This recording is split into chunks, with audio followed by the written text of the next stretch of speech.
میں جب اپنی ماں سے کہتا ہوں کہ اماں اسلام قبول کر لیجیے، اماں اسلام اس کائنات کا سب سے بہترین دین ہے کہ جو دنیا میں بھی کامیابی اور کامرانی کی ضمانت دیتا ہے اور آخرت میں بھی کامیابی اور کامرانی کی ضمانت دیتا ہے۔ میری اماں نے کہا کہ بیٹا میں اسلام کیوں قبول کروں؟ میں نے کہا کہ اماں یہ خواتین کی عزت کی پاسداری کا جو ایک وعدہ کرتا ہے، جو ایک دعویٰ کرتا ہے، جو اس کے حوالے سے قوانین فراہم کرتا ہے۔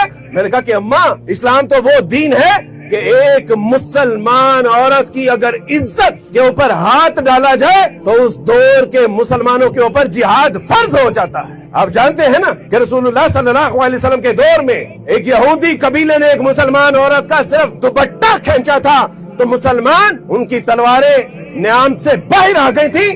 میں نے کہا کہ اماں یہ اسلام عورت کی عزت، اس کی عظمت کی حفاظت کی بات کرتا ہے، لیکن ایک دن پھر ایسا آیا کہ میری اماں نے کہا کہ بیٹا تو جب مجھے اسلام کی دعوت دیتا تھا تو کہتا تھا کہ مسلمان کی عورت کی عزت کے اوپر جب کوئی ہاتھ ڈالتا ہے تو مسلمان کے اوپر جہاد فرض ہو جاتا ہے۔ اوے پتر دیکھ، فلسطین کے اندر 17,000 ماں بہنوں بیٹیوں کی عزت کو لوٹا نہیں گیا، ان کو زندہ زمین میں درگور کر دیا گیا، لیکن تمہارے مسلمان زندہ لاش بن کے یہ سارا منظر دیکھتے رہے۔ اوے پتر مجھ سے جھوٹ بولا تھا تو نے؟ اما اسلام نے جھوٹ نہیں بولا تھا۔ ہاں آج کا مسلمان جھوٹا ہو سکتا ہے، لیکن نہ میرے اللہ کا قرآن جھوٹا ہو سکتا ہے، نہ میرے رسول اللہ کا فرمان جھوٹا ہو سکتا ہے۔